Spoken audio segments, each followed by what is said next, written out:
to 2017 pa ako na na tumaas yung BP ko. Pero 2017 na yun po. Yun nga, bagong panganak po ako noon. Pero may nagsabi po sa akin na parang binat lang. Na binat ako kasi siyempre puyat po bata. Tuloy-tuloy po akong nagamot hanggang ngayon. Nagamot po ako dati ng Losartan. Ano po iniinom nyo? Ano iniinom nyo po? Losartan po dati hanggang sa pinalitan na po ngayon ng Mecardis Plus 40. Mecardis. Tapos ngayon po, nung nakaraang mga buwan, medyo tumaas po umiba po yung pakiramdam ko, hindi ako makatulog, parang nahirapan ako uminga, parang nagpalpitik po yung puso ko na, parang ang bilis ng tugtog ng puso ko. Tapos, gaano katagal nyo na po iniinom yan, ma'am? Yung mga synthetic drug nyo. Una, Losartan, tapos ngayon, Telmisartan yan eh. Yung Mecardis na yan, Telmisartan. Matagal na po, Dok. May mga 15 na. Para po yan sa may heart failure din. Katulad nung kaninang tumawag. Puro heart failure yan. Kung matagal nyo na pong iniinom yan, sabi ko nga po, at wala namang ginagawa sa katawan nyo. Ang problema po kasi niyan, symptoms lang na ang naitutulong sa katawan. Lalo na kung tumataas po ba yung sugar ninyo? Normal po ang sugar ko, Dok. Yung mga nakaraan po na mga 2019, 2020, na-admit po ako dahil tumataas po yung BP ko. Sabi may UTI daw po kaya tumaas. Madalas po ako may UTI. Tapos, yun nga po yung nagkaroon po ako ng kidney stone 2000. Yan nga po diabetic kidney sinasabi. Tapos po yun po, nakaraan po ng nagpa-ECG po ako ng doktor mismo kasi sobrang taas po ay sobrang palpitate po ng puso ko na parang alam niyo po yung tagahabulan siya. Tapos nakita niya po sabi parang may lumalaki daw po yung puso. Pero sabi niya parang mag-over po talaga lang yan. In-ultrasound ay in-explain po yung yun nga yung pag-ibaga ako. Normal naman po. Wala naman po ng enlarged na yan. Siguro lang dahil sa malakas yung tapos ngayon, Dok, umiinom po ako ng ang pinainom po sa akin ay Clonidine 150. Yun, hormone yung BP. Clonidine? Opo. Metropolon. Lahat yan, iniinom niyo na po yan? Pinainom po sa akin yan. Halos 1 week na.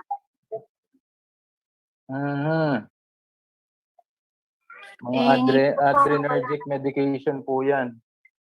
Wala kaya na mabilis. Babago. Kaya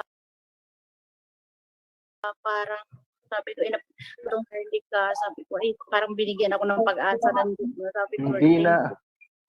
So, ay nako, parang ineksperimentohan na rin kasi ang dami ng pinag-iinom eh. Kaya nga po yan, ano po yung isang complaint nyo nung unang nabigyan kayo ng mga gamot? Bago kayo nabigyan ng yung pinakaunang-una, gusto kong malaman nyo. Bakit kayo nagpa-hospital? Nahihilo po ako na parang nakalutang. Okay, siguro yun lang po. Dahil sa puyat po ako, dahil bagong panganak ako ng mga time na yun. Mga Yes! Biruin mo, nalaman mo, ikaw mismo na-realize mo. Of course, pag naglabas ka, nagre-repair yung katawan mo because naglabas ka ng maraming dugo din eh. Masyadong, meron pong tinatawag na negative feedback loop. kapag mga babae, of course, lahat ng energy na gamit, talagang manghihina kayo, magpo-produce kayo uli ng bagong cell, regeneration, lahat ng tissues na inire-repair kasi nga dumaan kayo dun sa proseso na nag-anak kayo. So lahat ng energy nakapokus dun sa baby, dun sa placenta. Natural manghihina ka kasi kaya nga magpapahinga muna kayo, hindi muna kayo pwedeng kumilos at kailangan yung hydration, nutritional ibo-bombard kayo ng mga pagkain na matataas ang masustansyang pagkain para mag-repair, mag-regenerate yung mga cells. Hindi po yung bibigyan kayo nito, nahilo lang. Natural. Talaga manghihina kayo kapag bagong kapanganak pa lang eh. Na-admit po ako ng mga time na yun nung dinala ako kasi talagang grabe po yung pakiramdam ko, hindi ako makatayo, sobrang hilo. So inadmit po ako, nung paglabas ko, nag-ano na po ako, nag-maintenance na ako, pinag-maintenance na nila ako. Anong unang binigay sa inyo kaagad? Nung unang maintenance niyo? Losartan. Losartan po, 50 yata yun. So, matagal mo, ilang taon mong ininom yon? Matagal din to. Siguro may mga 5 years, 3, mga ganun siguro. Hanggang sa panilitan na naman nila ng, yun nga, yung retardis. Ay, nako. Ay, Diyos ko, Lord. Ako din, Dok. Sa totoo lang kasi nga, bakit pinigay sa inyo yung losartan? Kasi nga, kung merong mataas ng kasi kailangan kasi ng iron, so kailangan ng mga sodium, mineral for contraction para sa baby. So yung mga hindi nagamit ng mga mineral na yun nasa dugo, pwedeng mag-cause po yan ng ng mga palpitation kasi nga mataas yung mineral na yun. Kasi contraction para mag-contract kailangan mo ng control ng muscle, sodium at saka calcium ions ang ginagamit sa katawan mo para mag-contract ng mga muscle. So pag may sobra hindi na nagamit, nasa dugo yan, pwedeng mag-cause naman yan ng kapag hindi yan na-regulate. Kaya nga ang problema, liver, kidney ang tatamaan. Kaya pinagbibigyan kayo ng mga losartan na to. Ang latest ko pong laboratory ngayon po, last month lang, ang mataas ko po sobrang yung yung uric acid at saka yung cholesterol. Ang tanong po, kasi nga po sabi ko nga uli yung mga TBC, sometimes po hindi po accurate. Kasi meron pong abnormal yung mga yung mga CBC count, pero wala namang nararamdaman. Ano po bang nararamdaman ninyo? Yun lang po, minsan Dok, may time akong nangihina at saka nung mga time nakaraan po, parang nanlalamig yung katawan ko. Ang init-init ng panahon. Parang ang lamig ng pakiramdam ko. Ang pawis ko sobrang lamig na malagkit. So, may electric pa. Yun na nga po, kasi nga, usually yung mga nagkakaroon ng mga panlalamig na yan kasi nga po kulang ang mababa yung hemoglobin. So, yun po, kailangang itaas yun. So, kailangan yung please kumain kayo ng isang itlog nilaga sa isang araw. Kailangan mo ng B12, folic acid, yan, tsaka iron galing sa mga gulay para gumawa ka ng bagong dugo. So, kaya nga manghihina ka kasi nga mababa na rin yung dugo. Yun ang kailangan. Tapos, Dok, parang anemia. Sorry po. Noong 2018 po, naano po ako naras pa po ako dahil nagdugo po ako ng 1 month, 2018 po ito, October. Tapos, Nung na gano'n po ako, halos isang buwan naman din po ako hindi rin nakatayo kasi alam niyo po yung sobrang sakit ng balakang ko, pati yung tuhod ko na sobrang nanlata. Tapos ngayon, niresetahan po ako na naman ng gamot na para doon, para lalo akong manghina. Yun, sabi ko baka epekto yung mga gamot na yun na Anong gamot matataas. po yun? Hindi ko na dok matandaan. Ay, sabi ko nga po, kaya po nanghihina kayo ng lalamig kayo. Pag bagsak po yung hemoglobin yan po, fatigue, yung weakness na yan, yung panlalamig ng mga kamay at paa, o madaling antukin ba, ganun. Upo Tapos, dok, upo. kasi nga, balik na naman uli ako, kailangan maibalik nyo uli yung electrolytes na nawawala sa katawan nyo. Every time nagte-take kayo ng synthetic drugs, nagkukos yan ng diuretic effect. Kailangan kasi, kapag pumasok na sa dugo yan, kailangan ilab immediately. Kailangan nababawasan po yung tubig sa katawan, even yung mga electrolytes kasama rin, iniihi, dinudumi. Kaya nga, yun, chronic dehydration ang problema nyo. Kaya nga, yung mga sangkap na para gumawa ka rin ng dugo, wala na rin. So, mag-message lang po kayo dyan sa sa comment section at hanapin ko po yung nyo. Bibigyan ko kayo ng diet plan. Ay, Okay salamat po. Dok, at binigyan niyo At ako ng pigilan nyo po pag-asa. hindi, doon ko yung magpasalamat sa itaasa, wag po sa akin. Amen. Thank you, Lord.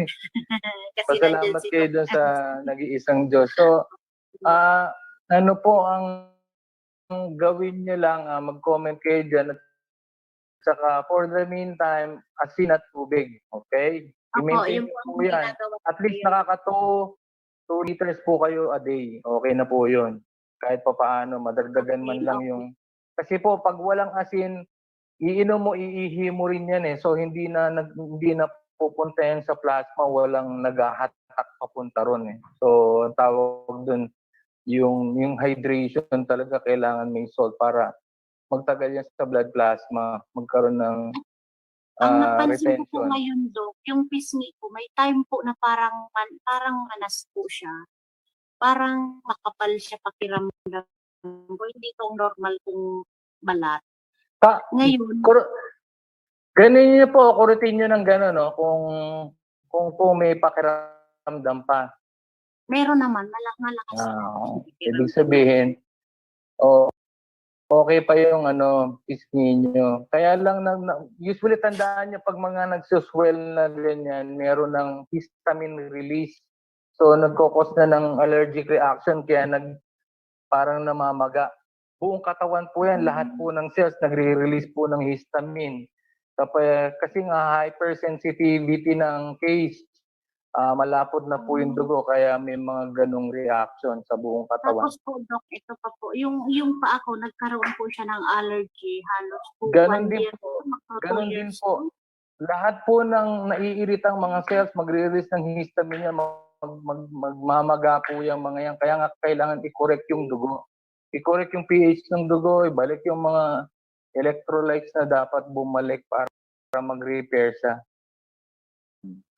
po. Thank Okay you po. Dok. Saka Okay po, tigilan salamat. ma-stress po tigilan yung ma-stress. Yun ang nagpapabigat sa lahat, yung stress eh. Ay, oo nga. Pag na-stress po kayo, yung metabolic function ng katawan, hindi siya nagtatrabaho ng maayos Disrupted Dok, po yung command center sa brain. Okay, yung Dok. regeneration, cell repair, detox, hindi po nangyayari yan kapag na-stress kayo. Even yung defense mechanism ng katawan nyo, shut off po yan. Kaya tigilan nyo ma-stress. Tama po. Nung nakaraang mga week po na-stress ako kasi yun, napansin ko parang nangapal yung mukha ko, parang Sige. kasi Stress pa more, ma'am. Stress pa more. nilockdown po kami kasi dito. Wala man lang. Totoo yan. Nakaka-stress talaga yan. Nakaka-stress.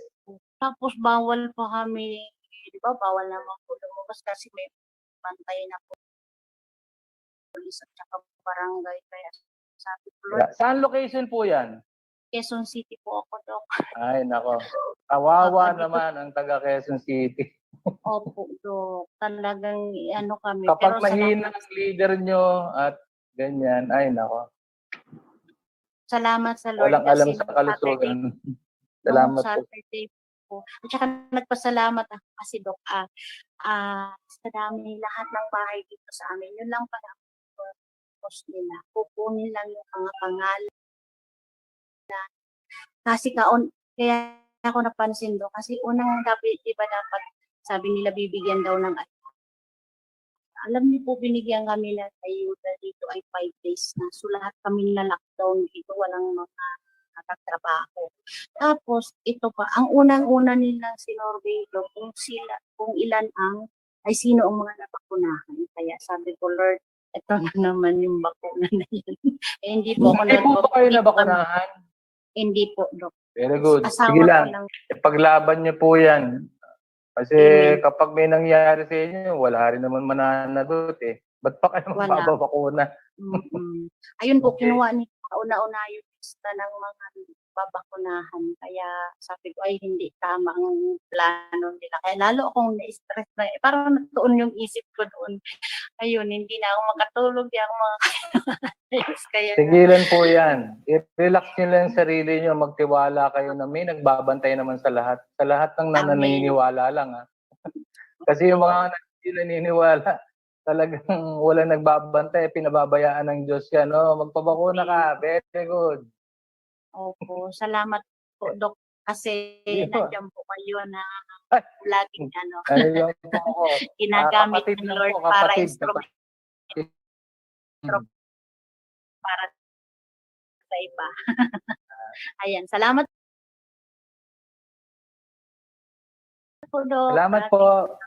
God bless you. Salamat po. God Thank you po, bless. Miss Susan. Thank you.